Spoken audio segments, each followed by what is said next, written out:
मध्य प्रदेश में राज्यसभा चुनाव को लेकर सियासी तापमान लगातार बढ़ता जा रहा है। बीजेपी और कांग्रेस दोनों ही दलों ने अपनी रणनीति को अंतिम रूप देने के लिए विधायकों के साथ अहम बैठकें की हैं। इस बीच बीजेपी प्रत्याशी तरुण चुग और रजनीश अग्रवाल ने दोपहर करीब 12:30 बजे विधानसभा पहुंचकर नामांकन दाखिल किया।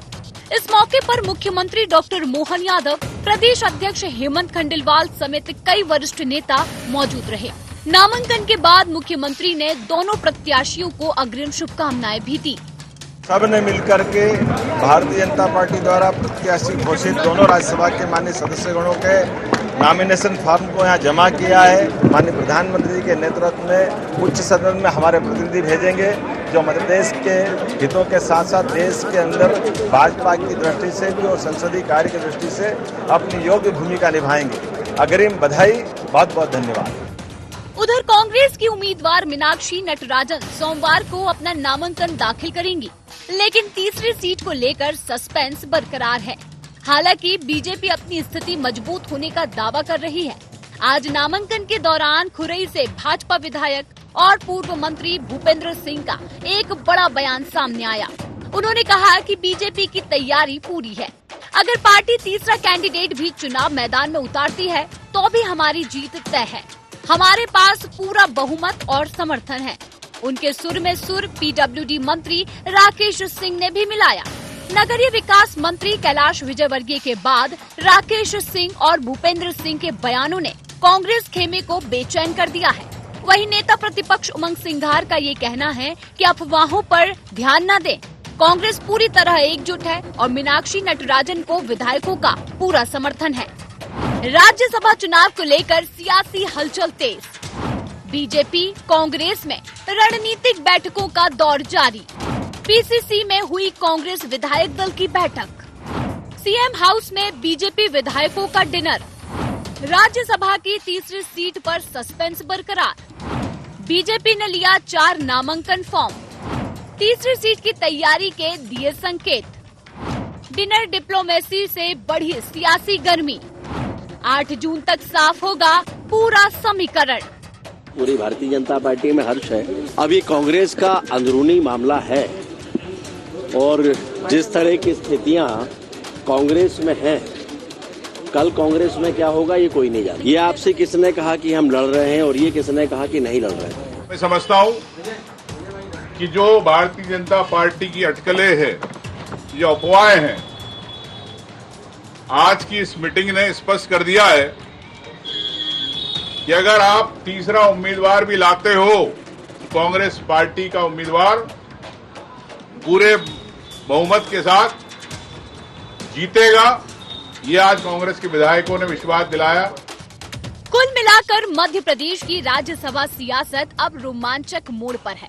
तीसरी सीट को लेकर बीजेपी की रणनीति और कांग्रेस विधायकों की एकजुटता ने खेल को और पेचीदा बना दिया है। ऐसे में कहा यही जा रहा है कि नामांकन वापसी तक यह सस्पेंस इसी तरह बरकरार रहने वाला है और सबकी निगाहें बीजेपी और कांग्रेस के हर बयान और हर कदम पर टिकी रहने वाली है। Bureau report, IND 24।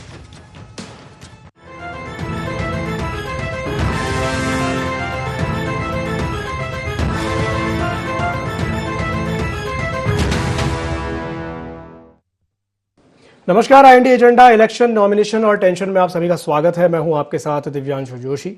चर्चा को विस्तार देंगे, लेकिन उससे पहले एक नजर डालते हैं क्या हैं आज के एजेंडा पॉइंट्स।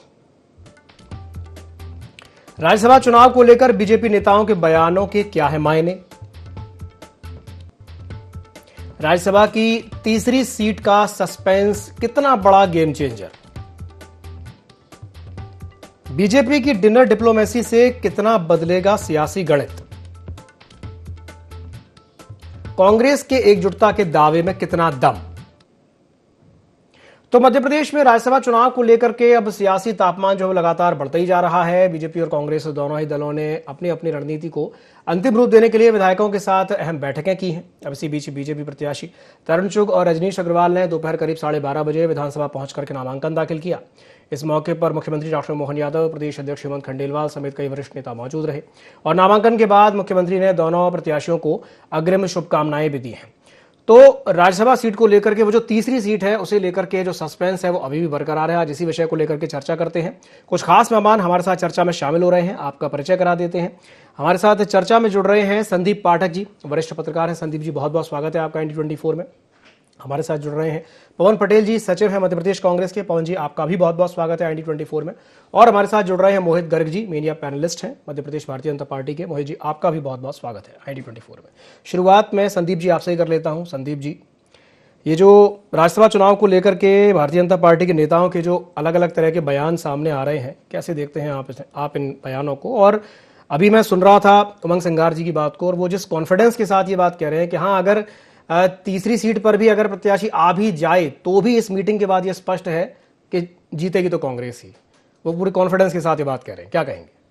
अभी अगर उमंग सिंगार जी की बात जो अपने सुनी है, उस पर से कहा कि उन्होंने विधायकों ने बिल्कुल स्पष्ट कह दिया है कि वो सीट मतलब पूरा एक मत होकर पूरा मतदान करेंगे। अब रही बात इसमें कि भारतीय जनता पार्टी में 2 सीटों की तो कोई का विवाद है ही नहीं, कि वो तो क्लियर कट है उनकी दो सीटों पे। तीसरी सीट की बात जहाँ तक है, तो संख्या बल के हिसाब से तो 1 कांग्रेस और 2 बीजेपी की कहीं कोई उसमें दिक्कत दिखती नहीं है। लेकिन साम दाम दंड भेद की जो राजनीतिक अभी चल रही है, जिस मोड में है, तो एक अनिश्चितता और सस्पेंस की बात तो है ही। और राजनीतिक रूप से जो सीनियर लीडर्स ने जिस तरीके की बयानबाजी उनकी आ रही है, तो उससे एक स्वाभाविक तौर से किसी को भी एक चिंता होगी और वो अपना और घेराबंदी मजबूत रखेगा। तो मुझे इस समय ये लगता है कि एक मतलब राजनीतिक गर्माहट में दिलचस्प मोड पे है। अब ये ठंडक तो तभी आएगी जब 18 जून को वोटों की बारिश होगी इस पे जी। तो उसके बाद ही इसका तापमान गिरेगा और 8 तारीख के बाद स्थिति स्पष्ट हो जाएगी कि अब होना क्या है उसमें। जी जी, चलिए ठीक है। पवन जी, अभी हम देख रहे थे जिस तरह से राकेश जी जो बात कह रहे थे, उन्होंने लास्ट में एक बात कही कि किसने कहा कि लड़ रहे हैं और किसने ये कहा कि नहीं लड़ रहे हैं। तो बड़ा ही मतलब अतरंगी सा उनका ये स्टेटमेंट आया है कि कौन कह रहा है कि लड़ रहे हैं और कौन कह रहा है कि नहीं लड़ रहे हैं। क्या कहेंगे पवन जी? नहीं, अब कौन कह रहा लड़ रहे हैं, कौन कह रहा नहीं लड़ रहे, वो तो सही बात आप बोल रहे हैं। उन्होंने अपने जगह बताया, क्योंकि भारतीय जनता पार्टी इसमें महारत हासिल है उनको कि कहां पर किस तरह के मोहरे उतारने हैं। आदरणीय वरिष्ठ पत्रकार जी ने जैसा बोला कि साम दाम दंड भेद, तो ये खेल उसी चीज का है। भारतीय जनता पार्टी जिसके लिए पहचानी जाती है, क्योंकि भारतीय जनता पार्टी बार बार हम कितनी भी बात करें, अंक गणित की बात करें, लोकतांत्रिक जो प्रक्रिया है उसकी बात करें, अंक गणित के हिसाब से भारतीय जनता पार्टी का दावेदारी कहीं हो ही नहीं सकती। सिंपल सी बात है, हर व्यक्ति जिसको थोड़ा सा भी नॉलेज है उसको पता है कि संख्या बल कितनी है। कांग्रेस को उससे बहुमत से जितनी संख्या चाहिए उससे 3-4 हमारे पास प्लस है, तो कोई सेफ मेजॉरिटी है, कोई दिक्कत नहीं होनी चाहिए। लेकिन भारतीय जनता पार्टी जितने काम किया है, भारतीय जनता पार्टी के अंदर वो महारत हासिल है। भारतीय जनता पार्टी के पास तिलस्म है, जादुई मशीन है, मोदी जी जैसा जादुई और करार मतलब चमत्कारिक नेतृत्व है, जो कुछ भी करने के लिए माहिर हो जाता है। देश में क्या, विदेश में भी जिनके चमत्कार को माना जाता है, भी कई सारे लोगों ने माना है उनके चमत्कार को। भले वो संविधान को की धज्जियां उड़ा करके उस चमत्कार उनको दिखाना पड़े, भले झूठ बोल करके उस चमत्कार को दिखाना पड़े, भले पेपर लीक करके, भले बैंक बैलेंस, अरे को उन्होंने चमत्कार, लोगों ने देखा है कि किस तरह के चमत्कार दिखाने में मोदी जी को महारत हासिल है। अब हम ये कह रहे हैं कि जिस तरह की बातें आज हो रही हैं, अगर भारतीय जनता पार्टी का कोई भी नेता अगर ये बोलता है कि हम अपना तीसरा कैंडिडेट खड़ी करेंगे, मतलब आप समझ लीजिए कि उसके जो 12,000-15,000 करोड़ जितना करोड़ बैंक बैलेंस है, उस बैंक बैलेंस पे उसको गुमान है। उसने जो अभी निकट भविष्य में किया उसको गुमान है। वो देखा है कि बाबा साहब भीमराव अंबेडकर के संविधान की धज्जियां उड़ाते हुए किस तरह पंजाब में हमारे 2 विधायक होने के बाद भी 7 राज्यसभा सांसद का जादुई चमत्कार भारतीय जनता पार्टी ने भी कुछ दिन पहले किया है। आज अभी शायद सोशल मीडिया पर देख रहे, बंगाल में भी कुछ ऐसा चमत्कार करने वाली है। तो चमत्कार में तो माहिर है, चमत्कार और हकीकत का कोई और स्रोत नहीं है, दोनों अलग चीजें हैं। तो भारतीय जनता पार्टी, मुझे ऐसा लगता है कि जिस व्यक्ति की आस्था संविधान में होगी, जिस व्यक्ति की लोकतंत्र में होगी, जो गणितीय समीकरण जिस पे सब कोई जो रिजल्ट को कामयाब बनाने के लिए जिसको जो फार्मूला के तौर पे माना जाता है, उस हिसाब से हमें नहीं लगता है कि कांग्रेस पार्टी का तीसरा राज्यसभा सांसद नहीं बनेगा। और हमारी राज्यसभा सांसद जो मीनाक्षी नटराजन जी को बनाया गया, बड़ा सोच समझ के बनाया गया। महिला नेतृत्व है, पहले मंदसौर से लोकसभा सांसद बन चुकी है, उनको उस फील्ड में काम करने का है। जिस तरह समर्पित भाव से एक महिला है, तो उस हिसाब से मुझे लगता है कि ये अपने आप में एक बहुत बड़ी विशेषता है कि जो मतलब किसी का ईमान नहीं डगमगाएगा, भारतीय जनता पार्टी कितना भी प्रयास कर ले। लेकिन मुझे अब यही विश्वास है कि अब हर व्यक्ति को लोकतंत्र को बचाने की दिशा में अपने अपने हक, हिस्सेदारी, अपना अपना हक, अपना अपना कर्तव्य का निर्वहन करना चाहिए, ताकि ये देश और संविधान जिसपे पूरी दुनिया को नाज हुआ करता था वो बचा रहे। क्योंकि भारतीय जनता पार्टी की भूख अनंत है, वो सत्ता में बने रहने के लिए किसी भी हद तक जा सकती है, चाहे युवाओं का कैरियर बर्बाद करना हो, चाहे 750 किसानों को शहीद करना हो, चाहे विदेश की धरती में जाके देश का अपमान करना हो, चाहे शहीद हमारे जो सैनिक है उनकी भावनाओं के साथ, देश प्रेम की भावना के साथ खिलवाड़ करना हो। पूरा सोशल मीडिया, पूरा हर व्यक्ति के जग जाहिर है कि भारतीय जनता पार्टी ने किस तरह का कृत्य किया सत्ता में बने रहने के लिए। चलिए प्रतिक्रिया लेते हैं। मोहित जी, आप लोग बड़े ही चमत्कारी हैं, मतलब आप लोग मतलब भारतीय जनता पार्टी एक चमत्कारी पार्टी है जिसके पास एक चमत्कारी नेता है जो गाहे बगाहे चमत्कार करता रहता है, ऐसा पवन जी का कहना है। क्या कहेंगे? पहले तो पवन जी ने कहा कि मोदी जी चमत्कारिक नेता हैं और उनके पास से करिश्मा है, फिर उनको लगा कि नहीं ये तो पार्टी लाइन से बाहर हो गया, तो उन्होंने डैमेज कंट्रोल के लिए आगे जो भी कहा। खैर एनीवेज, जो कांग्रेस पार्टी में हलचल है और जो उनको संशय है उसका मुख्य कारण कैंडिडेट का होना है। जो मीनाक्षी जी का जो नाम प्रस्तावित किया है कांग्रेस पार्टी ने, तो चूंकि जो बड़े शत्रप हैं, दिग्विजय सिंह जी हैं, कमलनाथ जी हैं, भूरिया जी हैं, वो उनके लिए वो मान्य कैंडिडेट नहीं है जैसी कांग्रेस पार्टी की प्रदेश में राजनीति है। तो इसलिए जो इन शत्रपों के सिपासालार हैं, जो विधायक इनको फॉलो करते हैं या जिनको जो विधायक इनको नेता मानते हैं, अगर इन तीनों चारों नेताओं से इंडिकेशन मिलेगा तो वो उस इंडिकेशन के हिसाब से कांग्रेस के विधायक क्रॉस वोटिंग कर सकते हैं।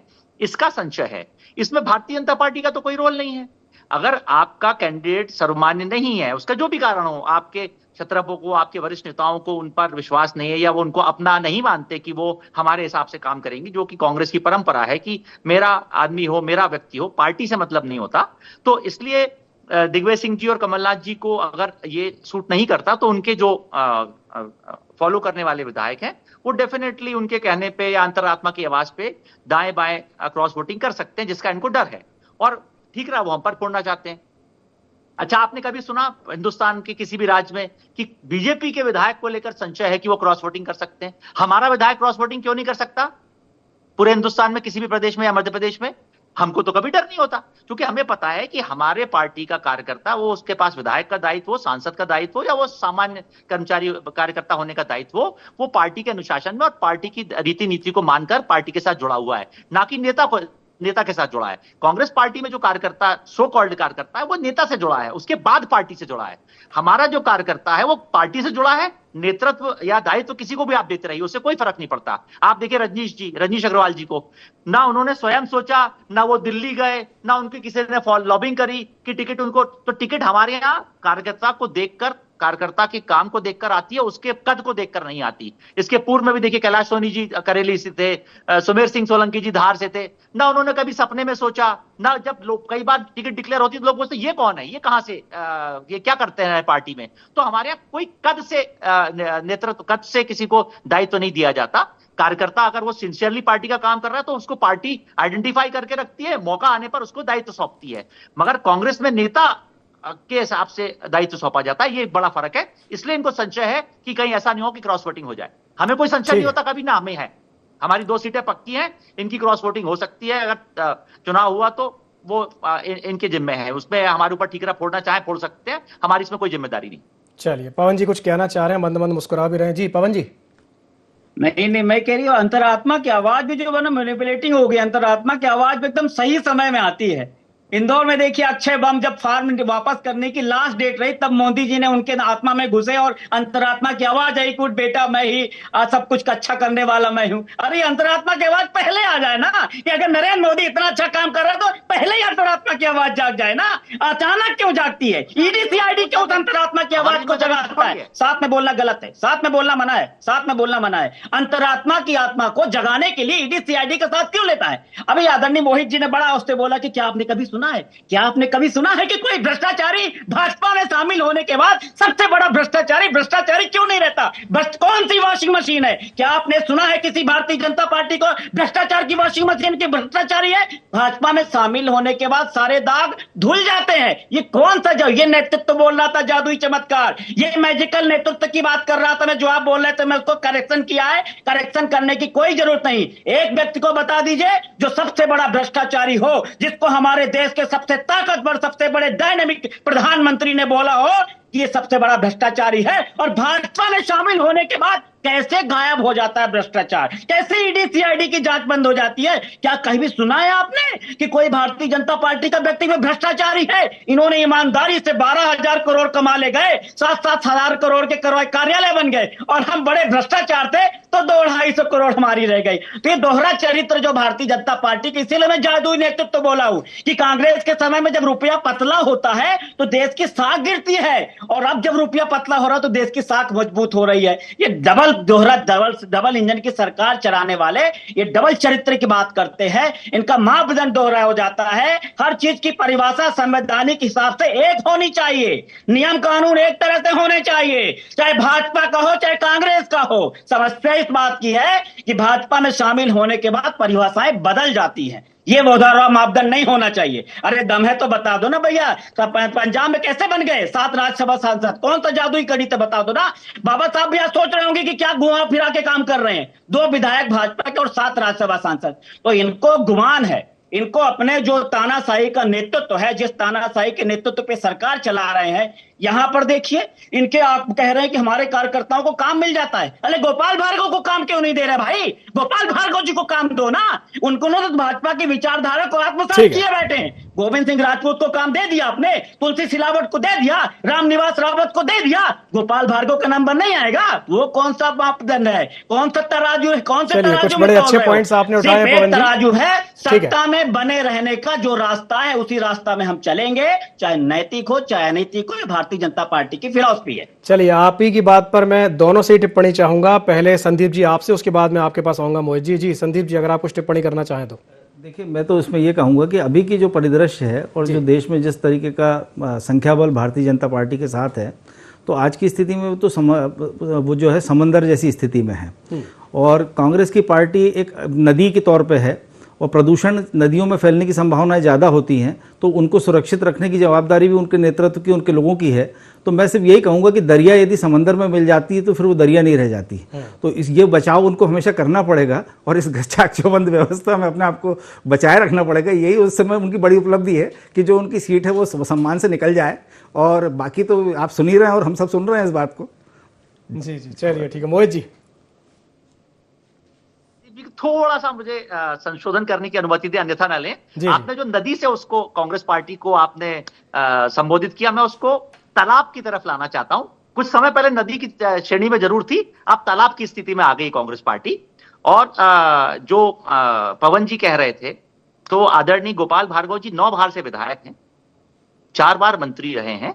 और मैंने आपको फिर कहा, हमारी पार्टी नेताओं की पार्टी नहीं है, हमारी पार्टी कार्यकर्ताओं की पार्टी है। आप देखिए, आदरणीय प्रहलाद पटेल जी केंद्रीय मंत्री थे, उनको आदेश हुआ, उन्होंने आकर मध्य प्रदेश में विधानसभा का चुनाव लड़ा, और विधानसभा लड़ने के बाद वो यहां पर मंत्री हैं। तो ये नहीं होता कि एक बार मैं मंत्री रह लिया तो मैंने पट्टा लिखा लिया कि मैं जिंदगी भर मंत्री रहूंगा। हो सकता है कि वो संगठन का काम करने लगे। तो हमारे यहाँ जो दायित्व सौंपा जाता है उसको सहर्ष स्वीकार किया जाता है कार्यकर्ता द्वारा, उसमें कोई इफ एंड बट नहीं होता। मगर आपके यहाँ पार्टी की आपकी अपनी परंपरा है, आपकी अपनी रीति नीति है। मैं हमारी पार्टी की रीति नीति बता रहा हूं।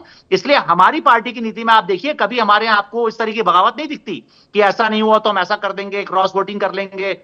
तो आप गोपाल जी जैसे आपको बहुत सारे उदाहरण मिलेंगे कांग्रेस पार्टी, भारतीय जनता पार्टी में। और आप तो कल की चिंता करिए, परसों की चिंता करिए कि आपके यहाँ जो आप अंतरात्मा की आवाज पर बात कर रहे हैं, तो अंतरात्मा तो आपके विधायकों की जागनी है, नहीं जागनी है। तो वो हम कैसे डिसाइड करेंगे कि वो आज क्यों नहीं बता रहे, कल क्यों नहीं बता रहे? वो तो जब वोटिंग होगी उस समय उनकी अंतरात्मा जागेगी। तो वो अगर उनकी अंतरात्मा कांग्रेस की तरफ जागेगी तो कांग्रेस को वोट देंगे, कांग्रेस की तरफ नहीं जागेगी तो दूसरी तरफ वोट देंगे। तो ये तो उनके ऊपर है। ये हम कैसे डिसाइड कर सकते हैं कि उनकी अंतरात्मा अभी क्यों नहीं जाग रही या कब जागेगी? तो आपके लोग हैं, उनकी अंतरात्मा आपके साथ होगी तो आपको वोट मिलेगा, और कब वो किसके साथ होगी तो वो डिसाइड करेंगे। तो हम पर आप हम पर भी ब्लेम लगाएंगे कि आपके विधायक डिसाइड करके पहले बताएं कि कांग्रेस को वोट देंगे कि नहीं देंगे। ये कैसी बात है? चलिए, पवन जी कुछ कहना चाह रहे हैं? वो कह रहे हैं कि भाई अंतरात्मा अभी सो रही है, वो जागेगी बाद में, तब देखते हैं, जब जागेगी तब देखा जाएगा। नहीं जी देखिए, मोहित जी ने बड़े बाखूबी जो अपने काम का था उसको ले लिया, बाकी नहीं लिया उन्होंने। हमने कहा गोविंद सिंह राजपूत का, तो मैंने गोविंद राजपूत का ही एग्जाम्पल दिया, तुलसी सिलावट का। उस सिलसिले में बोला तो इन्होंने सिर्फ गोपाल भार्गव की बात बोल दी कि दूसरे पार्टी से आए लोगों को किस तरह आप शामिल करते हो। रामनिवास रावत को, अकेले एक व्यक्ति को आपने शपथ ग्रहण समारोह करवाया, चुनाव लिया, हजारों करोड़ रुपए घोषणा की, फिर भी रामनिवास रावत बोला मुझे तुम्हें मंत्री बनाना पड़ेगा। उसके बाद वन विभाग दे दिया उन्होंने। विजय शाह जैसे, देखिए विचारधारा की बात करना इनको शोभा देता है। सुप्रीम कोर्ट बोला कि हटाओ उसको, लात मार के हटाओ, लेकिन विजय शाह को हटाने की हिम्मत नहीं है। विजय शाह कितना अपमान किया बताइए, हमारे सेना का अपमान किया, लेकिन कोई माई कलाल नहीं कि उसको हटा सके। ये कोई विचारधारा के लिए, सिर्फ मैनिपुलेटिंग लोग हैं ये, जो जिसकी दुखती रख पकड़ लिया। विजय शाह ने दुखती रख पकड़ा हुआ मोहन यादव की, कोई चाहे सुप्रीम कोर्ट बोल दे, चाहे कोई बोल दे, उसको कोई नहीं हटाने वाला। क्यों नहीं हटा रहे? कोई जवाब नहीं दे रहा। सेना का अपमान किया था, क्यों नहीं हटा पा रहे हो? रोज पेपर में पढ़ता आता, रोज पेपर में पढ़ता है कि अब हस्ती हो चुकी है, अब बात हो गया है, अब जवाब दो, अब इसको हटा दो, लेकिन हिम्मत नहीं है कि आप उसको हटा सको। इसीलिए हमने बोला, इतने सारे एग्जाम्पल देने के बाद बोला कि आप सत्ता के लालची लोग हो, सत्ता में बने रहने के लिए आप किसी भी तरह के रास्ते में चल सकते हो, किसी भी तरह के समझौता कर सकते हो। इसलिए बोल रहा मैं, देखिए पूरे हमारे युवाओं का भविष्य दांव पे लगा दिया, इतने पेपर लीक कर दिए, कोई जवाब नहीं। कितना कौन पकड़ में आया, पुलवामा का क्या हुआ, पहलगाम का क्या हुआ, सब घूमते रहो, कोई निर्णय नहीं होता है। सिर्फ मैनिपुलेट करके, जब मैनिपुलेटिंग हो जाती है सब चीजें अपने आप दब जाती हैं, कोई समझ ही नहीं पाता क्या हुआ, किस मामले में क्या हुआ। तो भारतीय जनता पार्टी का दोहरा चरित्र अब कोई जगाने वाला नहीं, अब जनता ही जागेगी। अब जब पानी सर से ऊपर हो गया ना, तो अब जनता ही जागेगी, तब इनकी मैनिपुलेटिंग कुछ नहीं काम आने वाली। जिस तरह का रवैया भारतीय जनता पार्टी कर रही है, उस रवैया का बात किया तो उस रवैया पे एक भी जवाब नहीं दिया इन्होंने। बस वही मेरा गढ़ा हुआ कार्यकर्ता, मेरा मरा हुआ कार्यकर्ता, बस फिर काहे कांग्रेस के लोग को लेते हो भैया? कांग्रेस मुक्त भारत बनाते बनाते कांग्रेस युक्त भाजपा हो गई। क्या करना, क्या जवाब दे रहे हो? आपके कोई जवान की कीमत नहीं। मोदी जी ने जो घोषणाएं की थी पूरी किया हो तो बता दो। बहुत हुई महंगाई की बार, अब की बार झूठों की सरकार, क्या हो महंगाई का? 2022 में किसानों को दुगनी करने वाले किसान आत्महत्या करके लगता आधा हो जाएगा। युवाओं को 2 करोड़ रोजगार देने वाले थे, पेपर बेचने वालों को रोजगार दे दिया कि रोजगार करो, बढ़िया बढ़ाओ, इलेक्ट्रॉन बॉन्ड में पैसा कमाओ। एकदम छूट दे रखी है भारतीय जनता पार्टी, जो अब मुझे लगता है अब सर से पानी ऊपर हो चुका है। जिस दिन भी बगावत हो जाए, जिस दिन भी निर्णय हो जाए, अपने आप देखिएगा जनता जाग चुकी है। चलिए प्रतिक्रिया ले लेते हैं। जी मोहित जी, आपकी प्रतिक्रिया। पवन जी बार बार भ्रष्टाचार की बात कर रहे थे, तो अगर आरोप को भ्रष्टाचार मानते हैं तो एक छोटी सी इनको याददाश्त इनकी रिफ्रेश कर देता हूं। एक नेशनल हेराल्ड नाम का केस है, उस पर 2 वरिष्ठ लोग आपकी पार्टी के, राहुल जी और सोनिया जी पर आरोप है, और वो केस अभी पेंडिंग है। तो अगर आप आरोप को मानते हैं तो फिर तो दोनों भ्रष्टाचारी हैं, और अगर आप केस को पेंडिंग मानते हैं तो केस का डिसीजन हो जान दीजिए। तो ये आपके विवेक पर छोड़ता हूं मैं, और आरोप लगाने के लिए आप भी स्वतंत्र और हम भी स्वतंत्र हैं, मगर मैं जो केस कोर्ट में चल रहा है उसकी बात कर रहा हूं। तो अभी आपने बताया कि ऐसा हुआ वैसा हुआ, और पुलवामा की बात कर रहे हैं और पहलगाम की बात कर रहे हैं। आपके जमाने में जब बंबई में जो अटैक हुआ था, उस समय क्या स्थिति थी? एनआईए को उड़ने की अनुमति नहीं मिली, एनआईए को हेलीकॉप्टर नहीं मिला, वहां लोग मरते रहे, गोली चलती रही और लोकल पुलिस वहां पे लड़ती रही, और आज ये स्थिति है। हिंदुस्तान तो छोड़ दीजिए, पुलवामा के जो गद्दार हैं, जो आतंकवादी हैं, उनको सजा पाकिस्तान में भी मिल रही है, अफगानिस्तान में भी मिल रही है। कौन मार रहा है वो छोड़ दीजिए, मगर आपका बदला वहां भी लिया जा रहा है, आपका हमारा बदला वहां भी लिया जा रहा है, और सेना और सरकार समन्वय से काम करके छोड़ नहीं रही है एक भी आतंकवादी को और गद्दार को। मगर आपके यहाँ क्या होता था? नहीं, अभी बैठिए, अभी बताते हैं। राहुल जी पार्टी कर रहे हैं, अब बंबई में गोलियां चल रही है, लोग मर रहे हैं, राहुल जी पार्टी कर रहे हैं, उसी समय बयान दे रहे हैं। तो आप कृपया करके आतंकवाद पर और इस तरह की बातों पर कांग्रेस का बोलने का हक नहीं बनता। ठीक है, फिर भी वो कुछ बोलना चाह रहे हैं। जी पवन जी कुछ कहना चाह रहे हैं? हुआ था तो गृह मंत्री ने जवाबदेही लेते हुए इस्तीफा दिया, वहां के डिप्टी सीएम ने इस्तीफा दिया, हमने कसाब को जिंदा पकड़ा, उसके बाद उसको फांसी की सजा सुनाई। आप क्या बात कर रहे हो? आप हेलीकॉप्टर की बात कर रहे हो? पुलवामा में जब हुआ था तब बोल रहे थे सैनिकों को ले जाने के लिए आपने हेलीकॉप्टर नहीं दिया। 750 किलो आरडीएक्स कहां से आए आज तक नहीं पता पड़ा। वो मिलिट्री बैरियर्स किसकी ड्यूटी लगी थी आज तक नहीं पता पड़ा। और जिन लोगों ने जिनने उसका कच्चा चिट्ठा खोलने का किया, पूरी दुनिया ने देखा उनके राज्यपाल जी के साथ क्या हुआ। आप किसकी बात करते हो, उसका एग्जाम्पल दे रहे हो, आप अपने एग्जाम्पल की बात करो ना। देखिए चरित्र देखिए भारतीय जनता पार्टी का। पहले प्रश्न सरकार से होता था, ये प्रश्न विपक्ष से करते थे। डिबेट थोड़ी सी डाइवर्ट हो गई, उत्तर होता था, प्रश्न का उत्तर प्रश्न कर रहे हैं। अब यही तो यही डाइवर्ट करने में महारत हासिल है भाजपा को। चलिए वापस से मुद्दे पे ले आते हैं। संदीप जी से एक अंतिम प्रतिक्रिया चाहूंगा, उसके बाद चर्चा को समाप्त करेंगे। जी संदीप जी। राष्ट्रीय सुरक्षा का मुद्दा एक अलग मुद्दा है, उसके सेना पहले भी सम्माननीय थी, आज भी है और आगे भी रहेगी।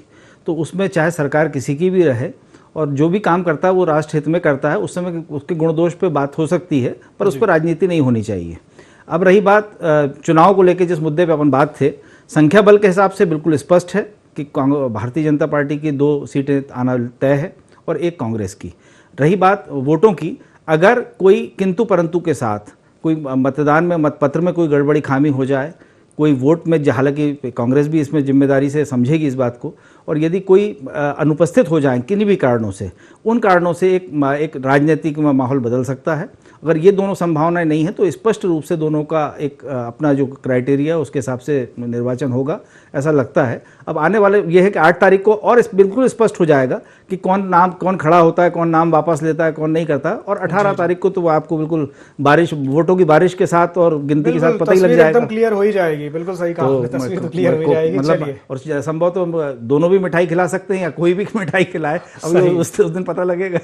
भाई हम तो यही चाहेंगे कि भाई दोनों ही दल मुस्कुराएं, भाई दोनों ही दल मिठाई खिलाएं, हमें तो मिठाई खाने से मतलब है। चलिए बहुत बहुत धन्यवाद आप तीनों मेहमानों का हमारे साथ जुड़ने के लिए, चर्चा में शामिल होने के लिए। तो जो सस्पेंस है वो अभी बरकरार है, लेकिन बहुत जल्दी क्लियर हो जाएगा। 8 तारीख को तो हो ही जाएगा और 18 तारीख को तो पूरी तरह से क्लियर हो जाएगा। IND एजेंडा में फिलहाल के लिए इतना ही। खबरों का सिलसिला लगातार जारी है, आप बने रहिए IND 24 के साथ। नमस्कार।